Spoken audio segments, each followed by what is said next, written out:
Of you very very good evening. सभी का बहुत बहुत स्वागत है। नमस्कार, गुड इवनिंग, सत श्री अकाल, आदाब दोस्तों। स्वागत है सभी का एकाग्रता सीए यूट्यूब चैनल पे, कॉमर्स अड्डा 247 पे और सीयूईटी यूट्यूब चैनल पे। मैं हूं आपका होस्ट, आपका दोस्त अंशुल अग्रवाल। करता हूं आप सभी का तहे दिल से स्वागत। एक बार क्विकली चेक कर लेते हैं क्या मैं ऑडिबल विजिबल हूं या नहीं। सबको जो लोग लाइव देख रहे हैं मुझे फटाक से ऑडियो वीडियो चेक दे देना। बिल्कुल मैं ऑडिबल भी विजिबल भी, और जो लोग रिकॉर्डेड देख रहे हैं बाद में कोई परेशानी नहीं है। सभी जने फटाफट आ जाएंगे, ज्वाइन कर लेंगे मेरे साथ।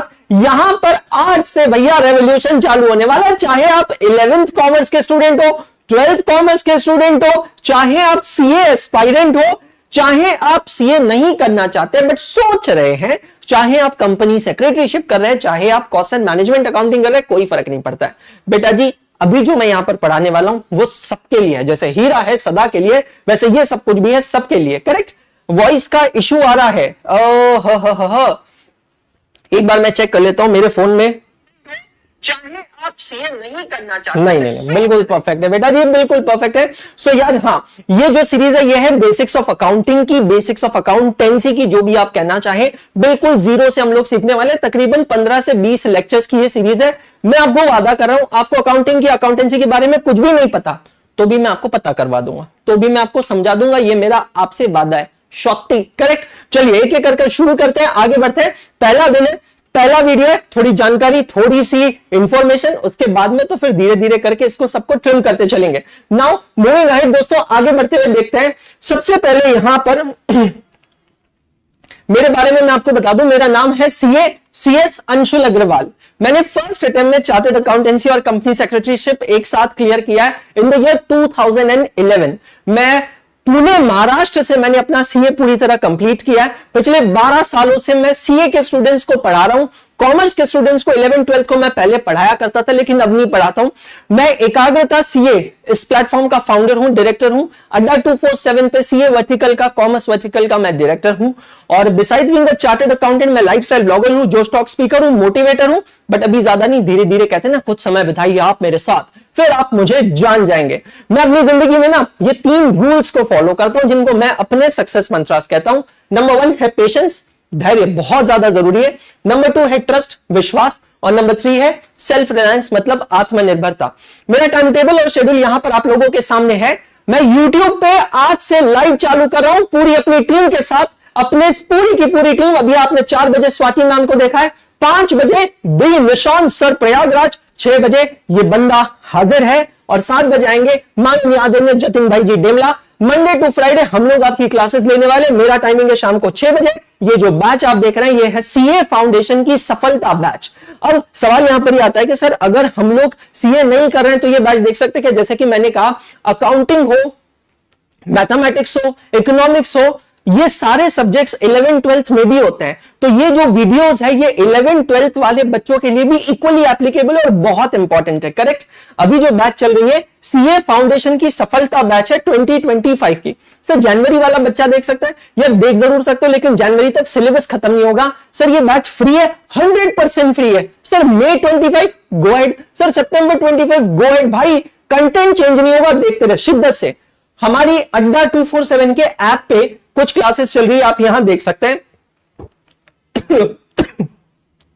रेगुलर बैच चल रही है जनवरी 2025 के लिए। एग्जाम ओरिएंटेड बैच अभी रिसेंटली स्टार्ट हुई है, जनवरी 25 मई 25 आप लोग देख सकते हैं। नाउ जो बच्चा अभी 11th 12th में है, सीयूईटी की तैयारी कर रहा है, आई एम सो सॉरी, वो अगर जानना चाहता है कि सीए कौन होता है और सीए कैसे किया जाता है, भाई साहब सच बताऊं, निशांत सर ने, स्वाति मैम ने आपको सारी जानकारी दी है। बट स्टिल अगर आप बैठ के देखना चाहते हैं कि आखिर एक सीए कौन होता है, ये कोर्स कैसे किया जाता है, कितना खर्चा होता है, कितने पेपर्स होते हैं, पासिंग क्राइटेरिया, एग्जाम्स, सब कुछ, चिंता मत करो। एक वीडियो मैंने आप लोगों के लिए बनाई है। कॉमर्स अड्डा पे भी है, सीयूईटी अड्डा पे भी है, एकाग्रता पे भी है। फिर भी नहीं मिल रही है, वरी नॉट, फिकर नॉट, टेक्नोलॉजी का इस्तेमाल करें, क्यूआर कोड को स्कैन करें। इस क्यूआर कोड को स्कैन कर आप ये पूरी वीडियो देख सकते हैं, जहां पर आपको A to Z पूरी जानकारी मिलेगी। अगर आप सीए फाउंडेशन और इंटर के स्टूडेंट्स हैं जो ऑलरेडी ये सेशन देख रहे हैं, आप लोगों को रिवीजन वीडियोस चाहिए, चिंता मत करो, मेरी नहीं, पूरी की पूरी टीम की, पूरी की पूरी टीम की रिवीजन वीडियोस एक सिंगल डेस्टिनेशन पे मिलेगी। इस क्यूआर कोड को स्कैन कर लो। भैया टेक्नोलॉजी है, टेक्नोलॉजी का पूरा इस्तेमाल करना है, ये क्यूआर कोड को स्कैन कीजिए, आपको सारे के सारे रिवीजन वीडियोस, मैराथन, सबकी लिंक्स एक जगह पर मिल जाएगी। This is very important.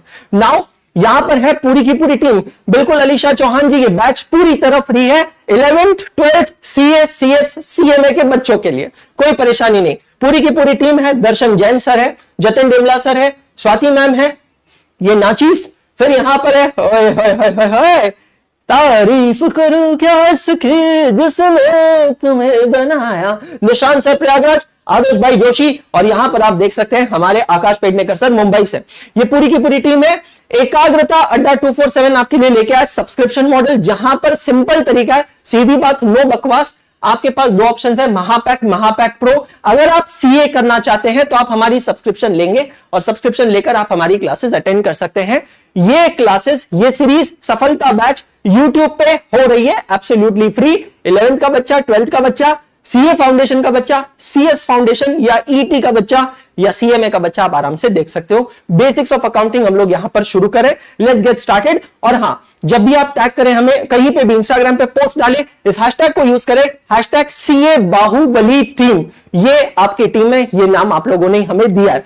चलिए शुरू करते हैं हमारे आज के टॉपिक के साथ, अकाउंटिंग के साथ। Now what is an accounting, एक एक कर देखते हैं, पढ़ते हैं, समझते हैं।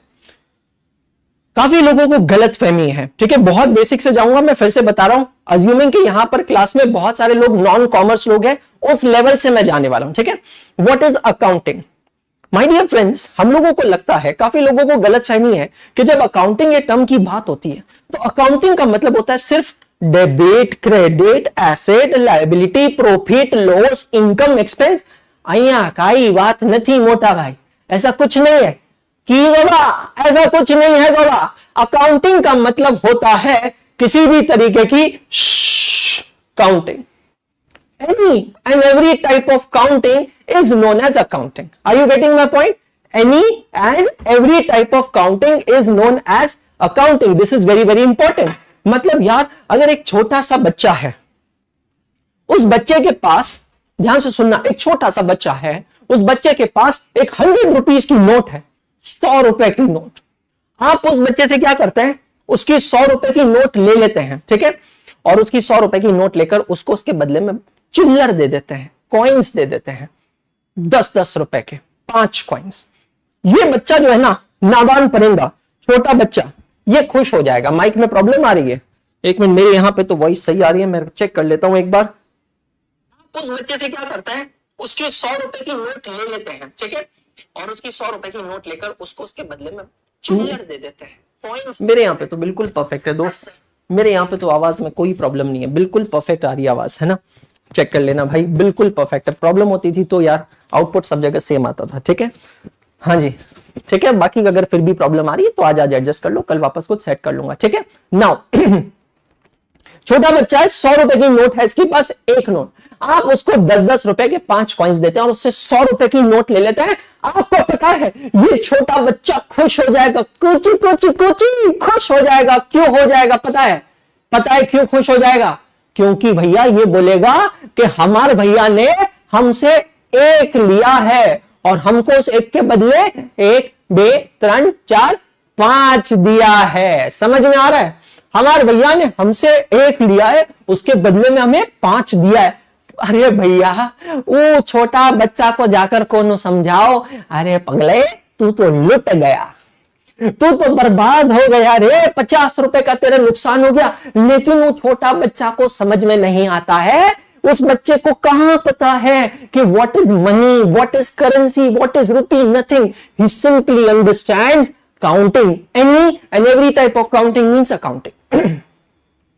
जितने भी लोग ये सेशन देख रहे हैं, 11th वाले, 12th वाले, सीए फाउंडेशन वाले, सीएस वाले, सीएमए वाले, अंकल आंटी, ताऊ ताई, मामा मामी, बुआ फूफी, कोई भी जगह बैठ के जो ये सेशन देख रहे हैं, सबको मैं चैलेंज कर रहा हूं, ये 20 सेशन देख डालो, अकाउंटिंग झींगा लाला पक्का। सिंपल सी चीज है, दिमाग से निकाल दो मुझे अकाउंटिंग नहीं आता, दिमाग से निकाल दो मैं ह्यूमैनिटीज वाला हूं, मैं आर्ट्स वाला हूं, मैं साइंस वाला हूं। कुछ नहीं है, कुछ नहीं है भाई साहब, डेफिनेटली कुछ नहीं है। सिंपल सी चीज है, 100 बात की एक बात, किसी भी तरीके की काउंटिंग में होती है अकाउंटिंग। ठीक है सर, ये तो बात आपने सही कही है, any type of counting is accounting. हमने हमारे दिमाग से निकाल दिया, एसेट, लायबिलिटी, इनकम, एक्सपेंस सब कुछ निकाल दिया। Now what, I will tell you, accounting का जो इतिहास है ये आजकल से नहीं जुड़ा है। लोगों को लगता है कि अकाउंटिंग का इन्वेंशन अभी हुआ होगा। अरे सर, वो अभी जीएसटी आया है 2017 में, तब से अकाउंटिंग का जरूरत पड़ा होगा। ऐसा नहीं है सर, आजादी के बाद अकाउंटिंग आया 1947 में, ऐसा नहीं है। तो सर आखिर ये अकाउंटिंग आया कब? Since when do we have this accounting? My dear friends, ये अकाउंटिंग जो है ये कई टाइम पहले से आ रहा है। मैं आपको बता देता हूं एक ब्रीफ डिस्कशन। 5000 बीसी में एंशियंट रिकॉर्ड कीपिंग मिली थी मेसोपोटामिया में। Can you believe? ग्रीस में एंशियंट रिकॉर्ड्स। उस जमाने में ना ही बार्टर सिस्टम था, ना ही करेंसी थी, लेकिन व्यापार चलता था, धंधा चलता था। हम यहां पर ग्लोबल सिनेरियो की भी बात करेंगे और हम यहां पर इंडियन सिनेरियो की भी बात करेंगे। व्यापार और धंधा मतलब क्या है? छोटी सी चीज है, मेरे पास कुछ है, तुम्हारे पास कुछ और है, मुझे वो चाहिए और तुम्हें ये चाहिए। How do we exchange? What is the meaning of barter system? Simple terms है, समझ लेते हैं। बार्टर सिस्टम का मतलब होता है exchange of goods and services. तो पुराने जमाने मतलब कितने पुराने, ये देख लो ना, डेट्स लगा दी, इतनी पुराने जमाने में, ठीक है, इतने पुराने जमानों में जब कहीं पर भी किसी भी तरीके से करेंसी नहीं हुआ करती थी, there was no currency at all, कहीं कोई करेंसी नहीं थी, तो क्या लोग आपस में व्यापार नहीं करते थे? बिल्कुल करते थे। आप जानना चाहते हैं तो you can see movie Jodha Akbar, आप जानना चाहते हैं तो यू कैन सी मूवी लगान, आप जानना चाहते हैं you can see what is that movie Mohenjodaro. कई सालों पहले, कई सदियों पहले धंधा, रोजगार, बिजनेस तभी भी हुआ करता था, आज भी होता है। तो मेसोपोटामिया में मतलब ग्रीस में माय डियर फ्रेंड्स कुछ रिकॉर्ड्स मिले। ये रिकॉर्ड्स किस चीज के थे कि उस जमाने में, मतलब किस जमाने में, 5000 बीसी में जो राजा हुआ करते थे वो राजा अपनी प्रजा का रिकॉर्ड रखते थे। अब यहां पर एक बहुत ही ब्यूटीफुल डिस्कशन पे मैं आता हूं, मुझे आप लोगों के साथ एक डिस्कशन करना है यार, बहुत इंपॉर्टेंट है, ठीक है। मैं वेरी स्ट्रिक्ट टीचर, बस इस चीज का ध्यान रखना। पुराने जमाने में जो राजा होते थे, किंग होते थे, यार मुझे एक बात बताओ, एक चीज समझाओ, ये राजा काम क्या करते थे? इनकी कोई फैक्ट्री होती थी? नहीं। ये कोई जॉब करते थे? नहीं। ये सैलरी लेते थे? नहीं। राजा की इनकम तो नहीं होती थी। फिर ये राजा अपनी इतनी बड़ी प्रजा को संभालते कैसे थे? एक राजा अपनी पूरी प्रजा को मेंटेन कैसे करता था? एक राजा को क्या क्या चाहिए भाई साहब, क्या नहीं चाहिए ये बताओ? प्रजा को मेंटेन करने के लिए राजा को यहां पर चाहिए सोल्जर्स, राजा को चाहिए होते हैं weapons. Are you getting my point? राजा को चाहिए सोल्जर्स, राजा को चाहिए वेपन्स, राजा को सोल्जर्स को सैलरी देनी पड़ती थी। बट सर हम तो उस जमाने की बात कर रहे हैं जब तो करेंसी थी नहीं, नो पैसा, नो हनी, नो मनी। तो यार होता कैसे था? फिर ये सोल्जर्स क्यों जॉब करते थे? मुझे समझ में नहीं आ रहा है, बिल्कुल ब्लैंक हूं मैं। पुराने जमाने में राजा क्या करते थे? पहली बात, राजा कुछ नहीं करते थे। राजा used to, number 1, maintain their, ढंग से चल नहीं रहा है, राजा used to maintain their kingdom and राजा used to expand their kingdom. बहुत इंपॉर्टेंट है, पुराने जमाने में राजा क्या करते थे? एक तो अपनी किंगडम को मेंटेन करते थे और दूसरा अपनी किंगडम को एक्सपैंड करते थे। मतलब क्या? एक प्रांत का राजा दूसरे प्रांत के राजा को गोली मारता था, उस पर हमला करता था। काहे हमला करता था? ताकि उस पर हमला करो, उसको हराओ, अपन जीत जाओ और उसका प्रांत अपने पास लेके आ जाओ, अपना प्रांत बड़ा हो जाएगा। मतलब हम लोगों ने हिस्ट्री में पढ़ा है, हम लोगों ने देखा है कि यार कैसे इंडिया में अलग अलग लोग आए, इवन मेसोपोटामिया वाले भी लोग इंडिया में है ना, पोरस भी इंडिया में आए थे। तो जब इंडिया में आए थे तो इंडिया में आकर पहले एक जगह से रूलिंग करना चालू किया और फिर धीरे धीरे करके अपना प्रोविंस बढ़ाने लगे, ये काम था। लेकिन इन सब के लिए राजा को चाहिए सोल्जर्स, राजा को चाहिए वेपन्स। मेरा सवाल यहां पर आपसे बहुत सीधा है, सीधा सवाल, तीखा सवाल, आखिर ये राजा सोल्जर्स को कैसे पालते थे? क्योंकि उस जमाने में तो करेंसी नहीं हुआ करती थी, there was no currency at all.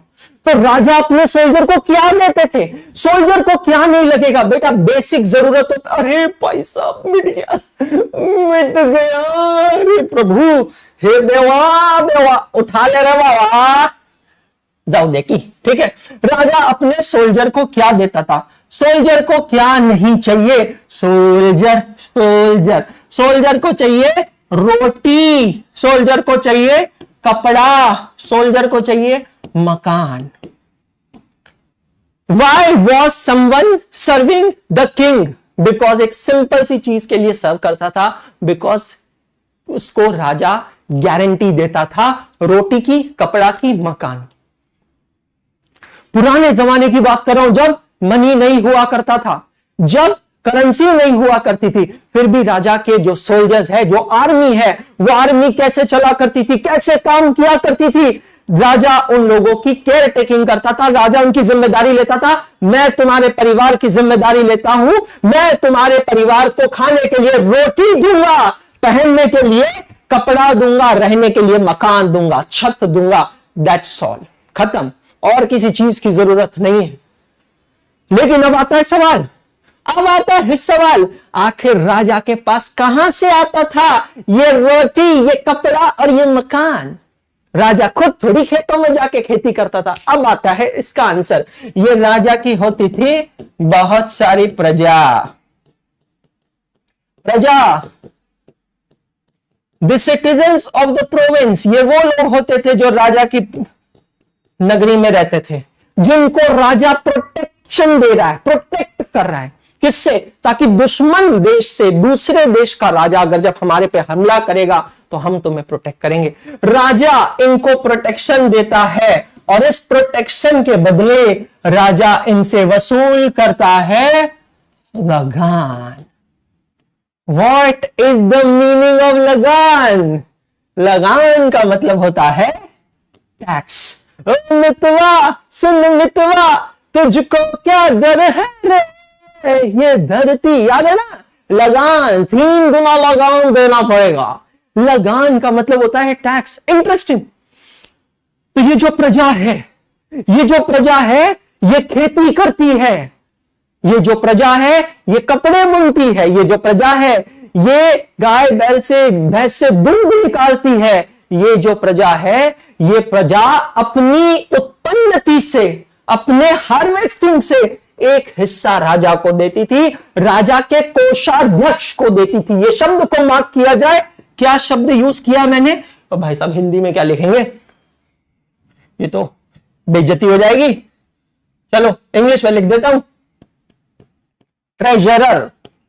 कोषाध्यक्ष मतलब ट्रेजरर। ट्रेजरर, कोषाध्यक्ष वो इंसान होता था जो राजा का राजकोष मेंटेन करता था, राजा का पूरा के पूरा खजाना मेंटेन करता था।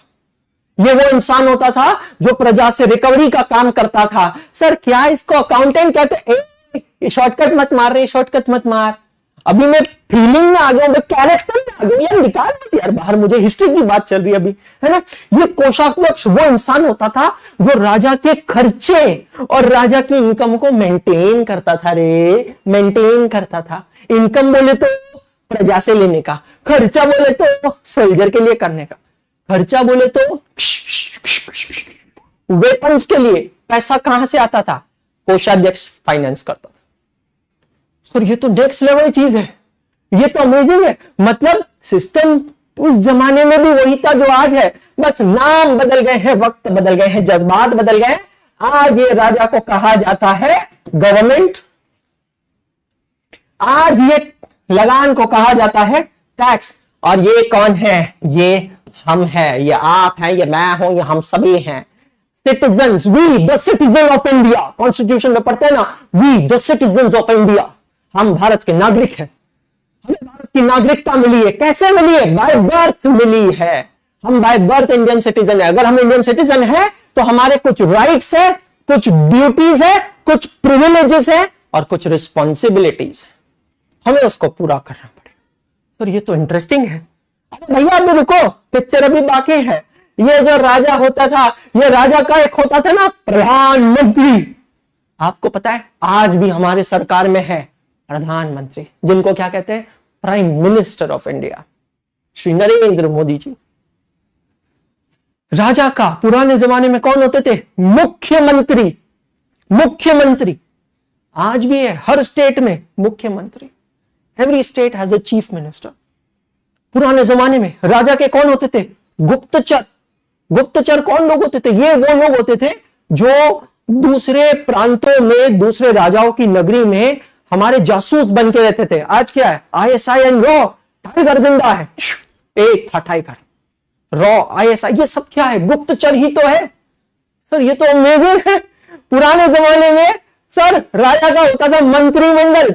आज भी तो है, आज भी तो है कैबिनेट मिनिस्टर्स। यही तो कंसेप्ट है दोस्त।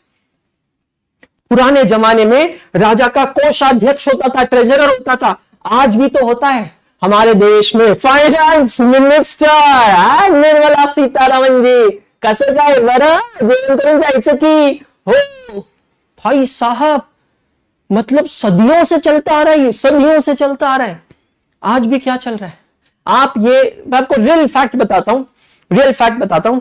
आप अर्थ का मैप निकाल लीजिए, गूगल मैप कर लीजिए। गूगल मैप खोलने के बाद आप आंख बंद करके किसी भी देश पे नजर, किसी भी देश पे उंगली रख दीजिए, आंख बंद करके, anywhere on the Google map. मैं आपको चैलेंज के साथ बोल सकता हूं उस देश का कहीं ना कहीं इतिहास लंदन के साथ जुड़ा हुआ है। चैट जीपीटी का तो पता नहीं, पर मैंने हिस्ट्री में पढ़ा है कि 74% देशों में यूके ने, लंदन ने राज किया है। आप अगर सोचोगे, थोड़ा दिमाग चलाओगे, तो ये जो है देश लंदन, ठीक है, लंदन इतना रिच कैसे है? What is the exchange currency of London? जरा बताएं मुझे, लाइव चैट में जितने भी लोग देख रहे हैं और जो रिकॉर्डेड देख रहे हैं वो भी बताएंगे। What is the exchange currency of London? What is the currency? UK की करेंसी क्या है? GBP, great Britain pound. Pound बोले तो कैसा दिखता है? पाउंड बोले तो ऐसा दिखता है। ऑलमोस्ट 90 रुपए का एक पाउंड होता है। एक दो नहीं, 90 रुपए का, 90 रुपीज का एक पाउंड है। कभी सोचा है क्या इतना रिच कैसे हुआ? यूएस की करेंसी क्या? सभी जने बताओ फटाफट। Dollar, I mean dollars, US dollars, correct. Dollar का एक्सचेंज रेट क्या है? 82, 83 रुपीज एक्सचेंज रेट चल रहा है, ठीक है। चलो यूएस क्यों रिच है? यूके से पहले यूएस पे आते हैं। यूएस क्यों रिच है? सिंपल है, यूएस ने टेक्नोलॉजी बनाई है। दो ऐसी चीजें जिसका यूएस सबसे बड़ा एक्सपोर्टर है पूरी दुनिया में, एक है टेक्नोलॉजी, दूसरा है डिफेंस। ये दो चीजों की वजह से यूएस सबसे अमीर है पूरी दुनिया में। मतलब वन ऑफ द रिचेस्ट, सबसे अमीर कहना गलत होगा, आई am sorry, my bad. US क्यों इतना अमीर है? एक्सचेंज रेट, भाई एक फैक्ट मैं आपको बताता हूं, आप हिल जाओगे। एक फैक्ट मैं आपको बताता हूं दोस्तों, इन द ईयर 1900, ध्यान से सुनना, रूह कांप जाएगी, मैं सच बता रहा हूं, रूह कांप जाएगी, सच बोल रहा हूं। साल 1900 में, साल 1900 में इंडिया का 1 रुपया जो देते थे, उसके बदले में, ध्यान से सुनना, उसके बदले में $3 हमें मिलते थे। मैं ये एग्जैजरेटेड डेटा नहीं बोल रहा हूं, सच बोल रहा हूं। 1 रुपया देते थे ना हमारे हिंदुस्तान का, भारत का, तो हमें उसके बदले में $3 मिलते थे, यूएस डॉलर्स। आज हम कहां पर पहुंच गए हैं 2024 में, जहां पर बाकसम $1 लेने के लिए हमें यहां पर 83 रुपीज देने पड़ रहे। Where are we? कहां पहुंच गए दोस्त? मेरा पॉइंट समझने की कोशिश करना। बहुत इंटरेस्टिंग पॉइंट को मैं टच कर चुका हूं। मैं फिर से बता रहा हूं, ये 20 लेक्चर्स आप मुझे दे दो, मैं आपको प्रॉमिस कर रहा हूं, मैं अकाउंटिंग आपकी रगों में उतार दूंगा। ब्लड टेस्ट करवा लेना 20 लेक्चर के बाद, आरबीसी डब्ल्यूबीसी के बाद मेरे नाम के साथ अकाउंटिंग निकलेगा, मैं वादा कर रहा हूं। आप ये डेटा देखो बॉस, कहां पहुंच गए भाई साहब। 1900 में, साल 1900 में 1 रुपया, 1 इंडियन रुपया जो था, उसके बदले में आपको $3 मिलते थे, 3 यूएस डॉलर। मतलब which currency is the strong currency? Indian currency. And which currency is the weak currency? US dollar. आज 2024 में हम, आज 2024 में अगर मुझे $1 चाहिए तो मुझे अपने देश के 83 रुपीज देने पड़ेंगे। Can you believe me? Is it insane? And this is just mind boggling man, just mind boggling. मेरा दिमाग काम नहीं कर रहा ये डेटा देखकर। मुझे आप एक्सप्लेन करिए। दोस्त सिंपल सवाल पूछूंगा, मुझे जवाब चाहिए। 1900 और 2024 को कंपेयर करते हैं। चलो आते हैं सीधा फैक्ट्स पे बात करता है। 1900 और 2024 को कंपेयर करते हैं। मुझे एक बात बताओ, सबसे ज्यादा डेवलपमेंट कब है, 1900 में या 2024 में? बाकी सारी चीजें छोड़ो, मुझे आप बात करो इंफ्रास्ट्रक्चर डेवलपमेंट की। ज्यादा अच्छा इंफ्रास्ट्रक्चर कब है, 1900 में या 2024 में? आंसर है 2024 में। एजुकेशन बेहतर कब है? 2024 में। ट्रांसपोर्टेशन बेहतर कब है? 2024 में। पॉपुलेशन ज्यादा कब है? 2024 में। बिजनेस ज्यादा कब है? 2024 में। इंडस्ट्री ज्यादा कब है? 2024 में। इंडस्ट्रियलाइजेशन ज्यादा कब है? 2024 में। रेवोल्यूशन का है? 2024 में। स्टार्टअप्स का है? 2024 में। टेक्नोलॉजी का है? 2024 में। सब कुछ जब 2024 में है, सारे फैक्टर्स 2024 में पॉजिटिव है, तो ये हुआ कैसे? How is this possible man? कहां से कहां आ गए हम? बस यही तो मैं आपको समझा रहा हूं। दोस्त, अकाउंटिंग को सब्जेक्ट की तरह मत पढ़। शाम का 6 बजे का समय ना मेरे लिए छोड़ दे, बाकी सारी बसोड़ी साइड में रख। सिंपल है। ये शाम का जो 45 मिनट का सेशन है ना, इसको तुम ये देखकर पढ़ो ही मत कि मैं पढ़ाई कर रहा हूं। सिंपल है। मैं यहां पर एक, जैसे कॉमेडी शो चलता है ना, कपिल शर्मा शो, वैसे यहां पर मैं एक शो देख रहा हूं। 45 मिनट का शो है, मंडे टू फ्राइडे, रोज शाम को 6 बजे लगने वाला है। कैरेक्टर, किरदार का नाम है अंशुल अग्रवाल। खत्म, मैटर खत्म। मैं बता रहा हूं, मैं उतार दूंगा अकाउंटिंग तुम्हारे अंदर, पर तुम ध्यान से देख लो बस। मुझे लेना देना नहीं तुमको, आगे सीए करना नहीं करना सब साइड में छोड़ दो बेटा, आप सब साइड में छोड़ दो। बस अकाउंटिंग पढ़ लो मुझसे, बाकी कुछ नहीं चाहिए मुझे। सच बता रहा हूं। कहां पहुंच गए भाई? अच्छा, आपको एक चीज और बताऊं, हम सबको लगता है दुनिया की सबसे स्ट्रॉन्गेस्ट करेंसी कौन सी है? US dollar. है ही नहीं, है ही नहीं।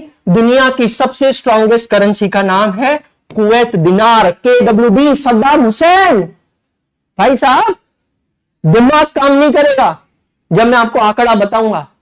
एक Kuwait dinar, 1 KWD is almost equal to 275 रुपए। कहां पे बैठे हो? कहां पे बैठे हो भाई? दुनिया की स्ट्रॉन्गेस्ट करेंसी कुवैत दिनार। एक कुवैत दिनार अगर हमको लेना है, हम भारतीयों को लेना है, हिंदुस्तानियों को लेना है, हमको उसके लिए 275 रुपए, 250 रुपए देना पड़ेगा। दोस्त, कहां पहुंच गए भाई हम?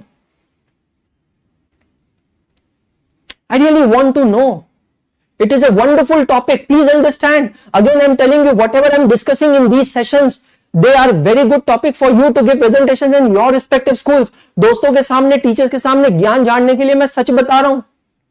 अमेजिंग है, ये बहुत जबरदस्त डिस्कशन है। क्यों ऐसा हो गया भाई? सोने की चिड़िया कहा जाता था हमारा हिंदुस्तान।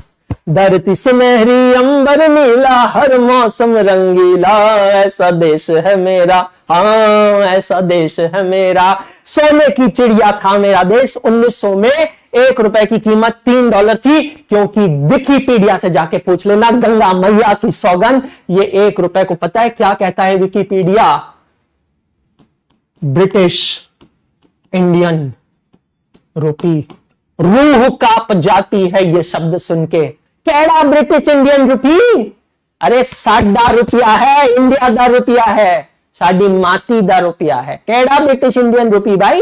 है कौन सी बात कर रहे हो भाई? चलो निकलो आगे। हमारा देश सोने की चिड़िया थी। अरे ये वो देश था जहां पर एक गरीब घर की महिला भी अपने पैरों में और हाथों में जो चांदी के कंगन पहना करती थी, उसका वजन तकरीबन 4 से 5 किलो होता था। भारत एक ऐसा देश है जो आज दुनिया में ग्लोबली, मैं मजाक नहीं कर रहा हूं, मैं इकोनॉमिक्स नहीं पढ़ा रहा हूं, वो मेरा सब्जेक्ट नहीं है, मैं पढ़ा ही नहीं रहा हूं भाई, मैं तो सिंपल सी चीज बता रहा हूं। सीधी बात, नो बकवास। आज और कल का दिन हिस्ट्री का है, अकाउंटिंग के हिस्ट्री का खो देंगे बैठकर। भारत एक ऐसा देश है भाई जहां पर मैं सच बता रहा हूं, आज अगर इंडिया सिर्फ वो होता था ना जो इंडिया था, मैं बता रहा हूं हम लोग यूएस के आगे होते थे। आपने एक चीज सुनी होगी, ठीक है भाई, इमोशनल की बात नहीं है, बहुत इंपॉर्टेंट चीज बोल रहा हूं, और अगर ये सुनकर भी तेरे इमोशन बाहर नहीं निकलते ना भाई, मैं सच बता रहा हूं, फिर तो भाई प्रॉब्लम है। आपने सुना होगा कोलंबस इंडिया के लिए निकले थे, और कोलंबस गलती से यूएस पहुंच गया, और यूएस पहुंच गया, उन्होंने कोलंबस ने यूएस का इन्वेंशन कर डाला, मतलब यूएस की खोज कर डाली, बराबर है। कुछ लोग कहते हैं अरे यार कोलंबस अगर इंडिया आ गए होते थे तो आज इंडिया यूएस होता था। मैं एक चीज बताऊं, हमें कोलंबस की जरूरत नहीं। महाराज अच्छा हो गया आप उधर ही चले गए, हमको बर्गर पिज्जा नहीं चाहिए, आप अच्छा हो गया उधर चले गए, हम कचौरी से ही खुश हैं। इंडिया सिर्फ वो होता था ना जो इंडिया था, तो आज भी हम एक डेवलप्ड कंट्री के डेफिनेशन में आते थे। ये जितने भी लोग हैं जिसने हमारे देश के इतने टुकड़े कर दिए ना, हिंदुस्तान, पाकिस्तान, ईस्ट पाकिस्तान, वेस्ट पाकिस्तान, जिसको बांग्लादेश कहते हैं, भाई साहब अफगानिस्तान जो भी इंडिया का हिस्सा था, अरे तुमको पता नहीं है, तुमने बहुत बड़ी चाल चली है। अरे किंगो, तुमने बहुत बड़ी चाल चली है, जिसको आपने हिस्ट्री में क्या पढ़ा है, डिवाइड एंड रूल। दोस्त, India, old India, pre independence India would have been superpower today. Even today, we are ranking on 7th number as the 7th largest country, geographically 7th largest country of the world. Just for a second imagine ना, बाकी सारी चीजें side में छोड़ दो, सारा discussion side में छोड़ दो, एक सेकंड के लिए इमेजिन करो पाकिस्तान हमारा है, मतलब साथ में है, ठीक है, अफगानिस्तान हमारे साथ में, बांग्लादेश हमारे साथ में, पूरा हिंदुस्तान एक है। भाई साहब एक बार सोच कर तो देखो, हम 7th लार्जेस्ट की जगह एटलीस्ट मुझे लगता है 2nd या 3rd लार्जेस्ट कंट्री होते थे पूरे विश्व में, 2nd और 3rd पे होते थे ज्योग्राफिकली। एक बार इमेजिन तो करके देखो दोस्त, हमारी क्या क्या इंटेलिजेंस होता था हमारे पास। दुनिया के 2 ऐसे देश जो सबसे ज्यादा डिफेंस के एक्सपोर्टर है, हम यूएस की बात करें, यूएस कहां से पैसा कमा रहा है, 2 चीजें मैंने आपको बताई, दिमाग में रख लेना, एक है टेक्नोलॉजी, माइक्रोसॉफ्ट दिया यूएस ने पूरी दुनिया को, दूसरा है डिफेंस।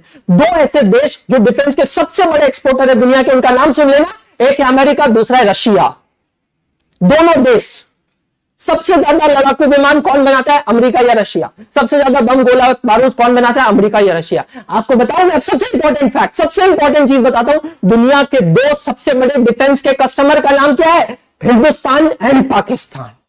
ये देखो यहां पर मिला है आपको कस्टमर अपना, यहां पर मिला है आपको कस्टमर अपना।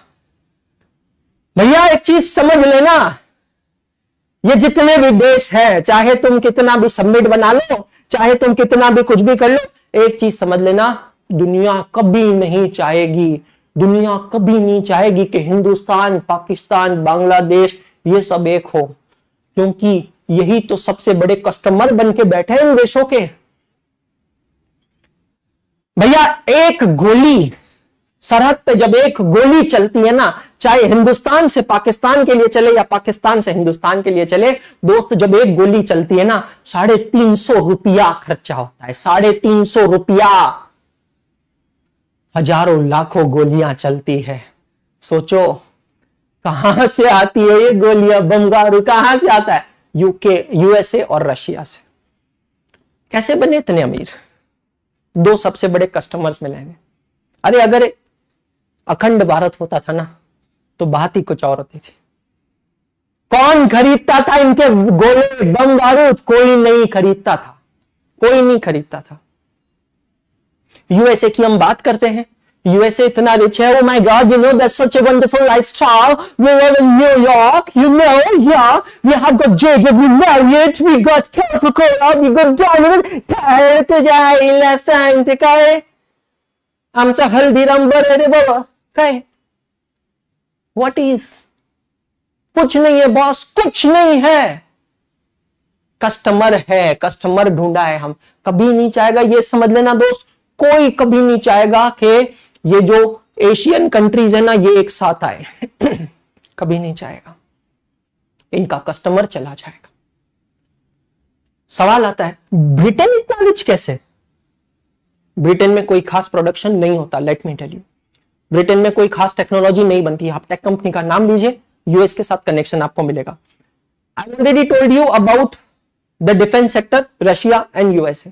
तो ब्रिटेन में है क्या? मैं आंसर देता हूं, ब्रिटेन एक ऐसा देश है जो 74% कंट्रीज ऑन दिस अर्थ पे जाकर राज करके आया। यह एक ऐसा देश है जो पूरी दुनिया को लूट लूट कर अमीर बना है। यह देखो आपके सामने नतीजा है दोस्त। सोने की चिड़िया कहा जाने वाला मेरा भारत, आपका भारत, हमारा भारत जो है उसको गरीब करके छोड़ा है। क्या करके आया था इंडिया में? क्या करने आया था इंडिया में? ट्रेड करने आया था ना। ईस्ट इंडिया कंपनी के नाम से इंडिया में क्या करने आया था? ट्रेड, धंधा करने आया था, बिजनेस करने आया था ना। क्या करके गया है? कैसे करके गया है? क्यों करके गया है? सलमान खान की एक मूवी आई है इसके ऊपर, मेरे को नाम नहीं याद आ रहा यार उसका। सुरीली अखियों वाले, सुना है तेरी अखियों से बहती है नींदें, और क्या नाम है यार उस मूवी का? मैं भूल गया हूं, चैट में बताओ ना यार नाम क्या है। सलमान खान जरीन खान की एक मूवी है, वो मूवी में दिखाया है क्या किया क्या है हम लोगों के साथ। डिवाइड एंड रूल बॉस, ये अकाउंटिंग से जुड़ा है। मैं फिर से कह रहा हूं, पढ़ाई कर रहे हो ये सोचो ही मत, शाम का 6 से 6:45 का टाइम मेरा है, दैट्स ऑल। सिंपल सिंपल है और कुछ नहीं चाहिए मुझे। नाम क्या है यार उसका मूवी का? मेरे को नाम नहीं, वीर वीर या क्या नाम है, समथिंग लाइक दैट। मूवी में दिखाया है हमारे यहां धंधा करने आए, धंधा करते करते हमारे यहां पे उन्होंने हॉटस्पॉट आइडेंटिफाई किए कि ऐसे कौन से राजा बैठे हैं हमारे यहां पे जो बड़ी बड़ी प्रजाएं चला रहे हैं। एक वीर नाम है मूवी का, उत्कर्ष ने कहा वीर नाम है, बिल्कुल सही है उत्कर्ष भाई। एक राजा को दूसरे राजा के खिलाफ भड़काया, उन दोनों को झगड़वाया। देखो खुद का कोई खर्चा नहीं, डिफेंस पे भी खर्चा नहीं किया भाई साहब, दिमाग चलाए। जो देखो एक प्रांत के राजा को दूसरे प्रांत से झगड़ाया, वेपन इसका लगेगा, सोल्जर इसका लगेगा, गोलियां इसकी चलेगी, खून इसका निकलेगा, लेकिन काम किसका होगा? काम होगा क्वीन एलिजाबेथ का।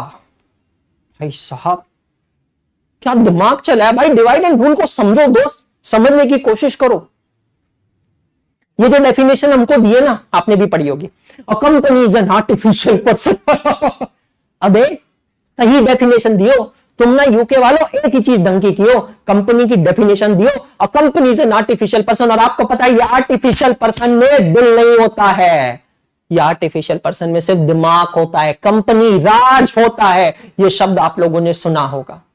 एक राजा को दूसरे राजा से लड़ाया, बिना किसी खर्चे के जनता आदि कर दी, पॉपुलेशन आदि कर दी। जब दो राजा के बीच में लड़ाई चलती थी, खुद वहां पर ऊपर कमेंट्री बॉक्स में बैठकर देखा करते थे, वाह this so nice, this is amazing.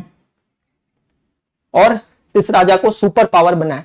Super power बनाकर क्या किया? वीर मूवी में सारी चीज दिखाई। बेटा होमवर्क ले लेना मेरी तरफ से, आज का होमवर्क है आप लोगों के लिए, सलमान खान जरीन खान की वीर मूवी देख लेना।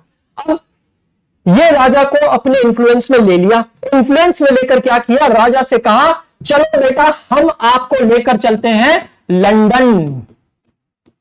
एक ही तो चीज थी इनके पास अट्रैक्ट करने के लिए, गोरी मैम के अलावा एक ही तो चीज थी इनके पास अट्रैक्ट करने के लिए, London. London bridge is falling down, falling down, falling down, London bridge is falling down my favourite. अपने तौर तरीके, अपनी लाइफस्टाइल, अपनी वेशभूषा, अपने स्टाइलिश लाइफस्टाइल में इन राजाओं को अट्रैक्ट किया। कहां ये अपनी देसी पीते थे, इसके बदले में उनको इंग्लिश वाली पिलाई और लेकर जाते थे लंदन। भाई आज भी ये फैक्ट है, आज भी ये फैक्ट है कि हमारे देश का युवा आज भी विदेश के प्रति वैसे ही आकर्षित है जैसे कई साल पहले हमारे देश के राजा हुआ करते थे। ये आकर्षण कहां गया? ये आकर्षण तो यही है, ये अट्रैक्शन तो यही है। रिपोर्ट्स निकालकर देख लो, हर साल कई हजार मिलियनर्स इंडिया छोड़कर दूसरे देशों में सेटल हो रहे हैं। ये फैक्ट है, अभी का भी फैक्ट है, 2024 का, 2023 का, हर साल का।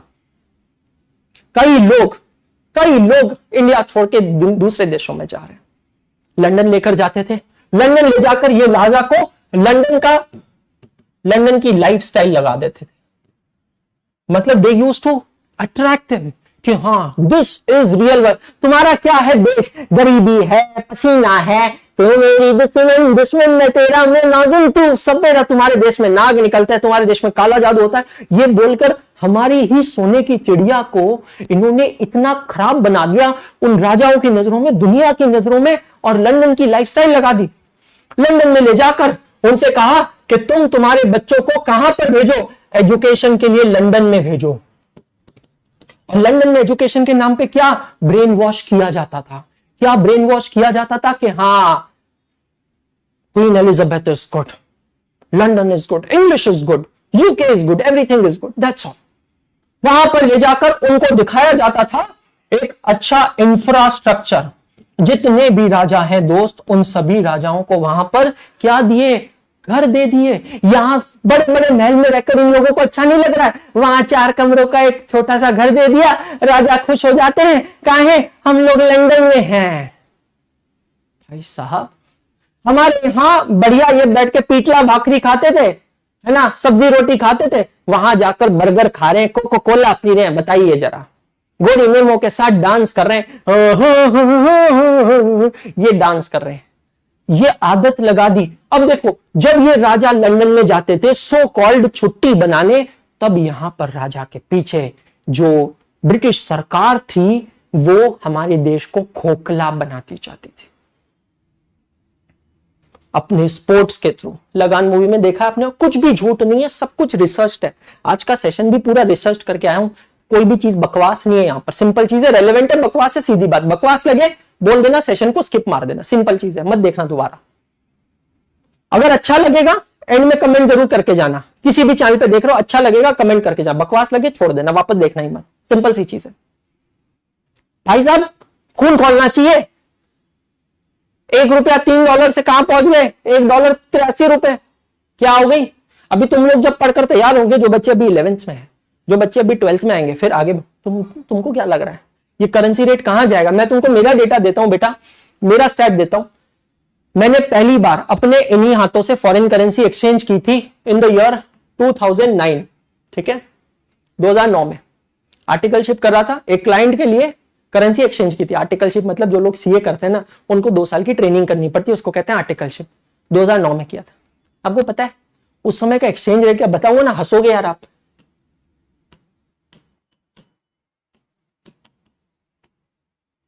क्या है?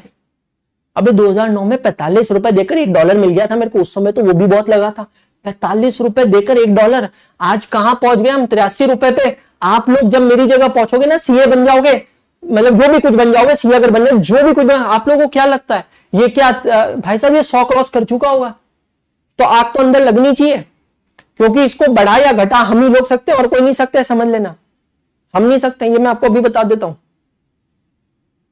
तो ये राजा को यहां पर भेज दिया, राजा चले जाते थे वहां पर, ये यहां पर बैठ के हमारे सिस्टम को खोखला बनाते थे। प्लीज अंडरस्टैंड, हमारे लोगों पे जुल्म करते थे, अत्याचार करते थे, उन्हें मजबूर करते थे ज्यादा लगान देने के लिए, ज्यादा टैक्स देने के लिए। उनका हैरेसमेंट होता था, एक्सप्लॉइटेशन होता था बेटा, फिजिकल होता था, मेंटल होता था, फाइनेंशियल होता था, हर तरीके से एक्सप्लॉइटेशन होता था। लोगों की जमीनें हड़प ली जाती थी, लोगों को मजबूर किया जाता था कि वो अपनी जमीन के अंदर चरस गांजा की खेती करे, ओपीएम की खेती करे। लोगों को मजबूर किया जाता था कि वो खेती को हार्वेस्ट करके कंपल्सरी वो एक फिक्स्ड प्राइस पे, जो कि बहुत कम प्राइस होती थी, उस प्राइस पे ब्रिटिश सरकार को भेजे, और ब्रिटिश सरकार उसको कहां भेजती थी? उसको भेजती थी लंदन। मैं आपको एक बहुत अमेजिंग चीज बताता हूं, आपके जान के हैरानी हो जाएगी। मैंने आपसे कहा था कि यूके ने 74% कंट्रीज ऑन दिस अर्थ को उन्होंने रूल किया है। इसमें से एक देश का नाम है मॉरिशस। मैं गया हूं उस देश में, मैं आपको बताता हूं उसका फैक्ट। बहुत ही खूबसूरत देश है, आपको पता है, it's one of the best honeymoon destination in the world. बहुत ही ब्यूटीफुल देश है, लेकिन अब तो इंडिया और मालदीव्स की बात नहीं कर रहा हूं, मॉरिशस की बात कर रहा हूं, ठीक है। ये अफ्रीकन कॉन्टिनेंट में आता है, बट रियली स्पीकिंग अफ्रीका से काफी दूर है। छोटा सा आइलैंड है, इतना छोटा आइलैंड है कि आप एक दिन के अंदर ना उसके 2 चक्कर काट सकते हो। मतलब उसका जो डायमीटर है वो कुछ 60-70 किलोमीटर का डायमीटर है, ठीक है। अब जाके भाई गूगल मत करना, मैं आपको एक रफ एस्टिमेट दे रहा हूं। मॉरिशस की एक्सचेंज करेंसी इंडिया से डबल है, मतलब आप इंडिया का 2 रुपया दोगे तो मॉरिशस का 1 रुपया मिलेगा। अब मैं वहां देश पे पहुंचा, मैंने कहा भाई साहब ऐसा है क्या? इतना सा देश, 60 किलोमीटर का देश, और इतने से देश में इतना अच्छा क्या है, इतना डेवलपमेंट क्या है कि हमारे देश के 2 रुपए देने पर वहां का 1 रुपया मिलता है। मैंने कहा कुछ तो बहुत भारी होगा वहां जाकर, मतलब ऐसा भारी कुछ ऐसा इंडस्ट्रियलाइजेशन, एक्सपोर्ट कुछ तो होगा। मैंने जाकर पता किया, मैं आपको सच बता रहा हूं, मैंने जाकर पता किया मॉरिशस में है क्या। मैं 15 दिन मॉरिशस में रुका, ठीक है, मैं सच बता रहा हूं, मॉरिशस में कुछ नहीं है। मॉरिशस में कुछ नहीं है। वो पूरी कंट्री, वो पूरे देश पे सिर्फ 4 फैक्ट्री है, और 4 फैक्ट्री किस चीज की है? शक्कर की है। भाई साहब, मैंने कहा भाई साहब कुछ तो बहुत भारी फैक्ट्री होगी, कुछ तो बहुत ही एकदम 30 मार खा शक्कर निकलती होगी वहां से, जो पूरी दुनिया में जाती होगी ये वो। फिर मैंने रिसर्च किया वहां पे जाकर, 15 दिन था ना वहां जाके रिसर्च किया कि भाई है क्या। तो पता चला कि मॉरिशस में एग्रीकल्चर के नाम पे सिर्फ शुगर केन उगाया जाता है, और ये जो शुगर केन है, ये शुगर केन को उन 4 फैक्ट्रियों में प्रोसेस करके उससे शक्कर बनाई जाती है। और वो जो शक्कर बनती है ना वहां से, वो शक्कर मॉरिशियस वाले खुद भी इस्तेमाल नहीं करते हैं। मतलब मजाक की बात यह है कि मॉरिशियस देश खुद के खाने के लिए शुगर भी इंडिया से इंपोर्ट करता है और खुद जो शुगर बनाता है वो शुगर लंदन एक्सपोर्ट करता है। अबे ये क्या वसूली है भाई, ये कहां पे पहुंचा दिए। जब थोड़ा इतिहास में गया, हिस्ट्री में गया, तो पता चला कि 1960, 68, 70 के दशक में यूके लंदन मॉरिशियस पे राज कर रहा था इंडिया की तरह। जैसे इंडिया को 1947 में आजादी मिली है, कुछ 1968 वगैरह में मॉरिशस को आजादी मिली। और जब आजादी दी तो आजादी देते समय लंदन ने एक ट्रीटी की, एक एग्रीमेंट किया मॉरिशस की सरकार के साथ। ध्यान से सुनना, बहुत अमेजिंग है, रूह कांप जाने वाला एग्रीमेंट है। वो एग्रीमेंट ये कहता है, एग्रीमेंट कहता है कि आप अपनी धरती पर, मतलब on the land of Mauritius, you will always cultivate sugar cane only, and the sugarcane which is cultivated and harvested on from the land of Mauritius, it will be processed in these 4 factories into sugar, and the sugar which is produced in these 4 factories will not be consumed locally, will not be sold locally, it will be sold, it will be sent to London only at a predetermined price which is mentioned in the treaty। क्या कीमत दे रहे हो यार तुम आजादी की। बैठे बिठाए तुमने तुम्हारा जिंदगी भर का शक्कर का इंतजाम कर लिया है, क्यों अमीर नहीं बनोगे। जा चुका हूं, रह चुका हूं और काम कर चुका हूं लंदन में, इसीलिए बताता हूं London is known as the financial capital of the world. हम इंडिया को, मुंबई को कहते हैं commercial capital of India, right. आर्थिक राजधानी भारत की कौन सी है, मुंबई, बॉम्बे, एमसी मुंबई। वैसे ही लंदन को कहा जाता है financial capital of the world, क्योंकि दुनिया की सबसे बड़ी बैंक लंदन में है। इन्वेस्टमेंट बैंकिंग लंदन में है, बड़े बड़े इन्वेस्टर्स वहां पर जाकर बैठे हैं, यूके में, यूरोप में जाकर बैठे। और ये इतने बड़े कैसे बने, मेहनत की है, मजदूरी की है, खेती बाड़ी की है, फैक्ट्रियां लगाई है, नहीं, दुनिया को लूटा है, दुनिया को लूट कर बड़े बने। और आपको पता है खास बात क्या है, ये जो भी इन्होंने कांड किए हैं ना पूरी दुनिया में, जो भी तांडव मचाए ना पूरी दुनिया में, ये पूरे कांड का इन्होंने हिसाब किताब रखा है, जिसको कहते हैं अकाउंटिंग। वाह, अकाउंटिंग का मतलब क्या होता है, any and every type of counting. भाई साहब समझ में आया। सो भाइयों बहनों देवियों सज्जनों, समय हमारा समाप्त हो चुका है। उम्मीद करता हूं कि आपको आज का लेक्चर अच्छा लगा होगा। मेरी तरफ से पूरी कोशिश कर रहा हूं कि मैं आपके लिए लेक्चर्स एंटरटेनिंग भी बनाऊं। जाने से पहले फिर से मैं आपको बता दूं कि पूरी की पूरी एकाग्रता टीम, बाहुबली टीम यहां पर आप लोगों के सामने है। जो बच्चे 11th में है, 12th में है, सीए कर रहे हैं, सीएस कर रहे हैं, सीएमए कर रहे हैं या कुछ नहीं भी कर रहे हैं, आप लोग हमारे ये बेसिक लेक्चर्स अटेंड कर सकते हैं। मैं यहाँ पे पढ़ा रहा हूँ बेसिक्स ऑफ अकाउंटिंग। हमारा टाइम टेबल है, शाम को 4 बजे लॉ पढ़ाएंगे Swati Agarwal ma'am, I am sorry CS Swati Agarwal ma'am. 5 बजे आपको क्वांटिटेटिव एप्टीट्यूड पढ़ाने आएंगे सीए निशांत कुमार सर। 6 बजे मैं आपको पढ़ाने आऊंगा CS Anshul Agarwal, the subject of accounting. और मैं आपसे कह रहा हूं मैं आपको प्यार करवा दूंगा इस सब्जेक्ट से। और उसके बाद में आपको 7 बजे इकोनॉमिक्स पढ़ाने आएंगे, माइक्रो एंड मैक्रो इकोनॉमिक्स पढ़ाने आएंगे मिस्टर जतिन डेमला सर। ये बैचेस पूरी तरह फ्री है। एकाग्रता सीए यूट्यूब चैनल, कॉमर्स अड्डा चैनल और सीयूईटी अड्डा 24 चैनल पे ये वीडियोस आप लोगों को मिलने वाले हैं। आप इन वीडियोस को जरूर देखें, इसका पूरा फायदा उठाएं। आपको कहीं कोई जिद नहीं है, जबरदस्ती नहीं कि आपको सीए करना ही करना है। जनवरी 25 में जो लोग सीए फाउंडेशन दे रहे हैं, आप लोग अगर जनवरी 25 की प्रिपरेशन कर रहे हैं, मैं आपको बता दूं कि ये वाली बैच में हम जनवरी 25 तक सिलेबस कंप्लीट नहीं कर पाएंगे, लेकिन आप हमारी जनवरी 25 की बैच ले सकते हैं जो अभी स्टार्ट हुई है। एग्जाम ओरिएंटेड बैच है एट जस्ट 5000 रुपीज। आप आएंगे adda247.com पे, ऑल कोर्सेज को क्लिक करेंगे। ऑल कोर्सेज को क्लिक करने के बाद आप आगे आएंगे और क्लिक करेंगे यहां पर एकाग्रता सीए, इसमें जाएंगे सीए फाउंडेशन। और जब आप सीए फाउंडेशन में जाएंगे तो आपको यहां पर दिखेगा सीए फाउंडेशन महापैक प्रो, और ये है एग्जाम ओरिएंटेड बैच। तो स्पेसिफिकली जो बच्चा जनवरी वाला है, आप ये बैच ले सकते हैं। सिर्फ 5000 रुपए में ये बैच है, पूरा सिलेबस कंप्लीट हो रहा है। आप इसको देख सकते हैं, live recorded unlimited watch time. जो बच्चा सीए नहीं कर रहा है, बिल्कुल टेंशन मत ले दोस्त, बस फॉलो कर, एंजॉय कर। बिल्कुल सही बोल रहा हूं मैं। सीए ना एक ऐसा कोर्स है, जब आपके दिल से यहां से आवाज आएगी तभी आपका कोर्स होगा, नहीं तो कोर्स कभी नहीं होने वाला। एक चीज समझ लेना, ये कोर्स करने के लिए जोर जबरदस्ती नहीं चाहिए। मैं, मम्मी, पापा कोई भी जबरदस्ती नहीं करेंगे। यहां पर सिंपल सी चीज ध्यान रखना है, यहां पर आपको डिसीजन तभी लेना है सीए करने का जब आपका दिल करे। अगर आप May 25 सीए फाउंडेशन एस्पायरेंट है तो सर क्या हमारे लिए पूरा सिलेबस यूट्यूब पे होगा? आई शपथ, मां कसम, देख ले, आंटी भी नहीं है, मैं, Jatin sir, Nishant sir, Swati ma'am, पूरा सीए फाउंडेशन का सिलेबस आप लोगों के लिए यहां पर इसी यूट्यूब चैनल पे कंप्लीट करवाएंगे। ये मेरा आप लोगों से वादा है। और जाने से पहले कहूंगा सिर्फ इतना, पढ़ते रहो, सीखते रहो, आगे बढ़ते रहो, क्योंकि पढ़ना बंद तो सीखना बंद, और सीखना बंद तो आगे बढ़ना बंद। फिर से मुलाकात होगी कल शाम को 6 बजे। जाइएगा मत, क्योंकि Jatin sir is on the way. Thank you so much, good day, शब्बा खैर।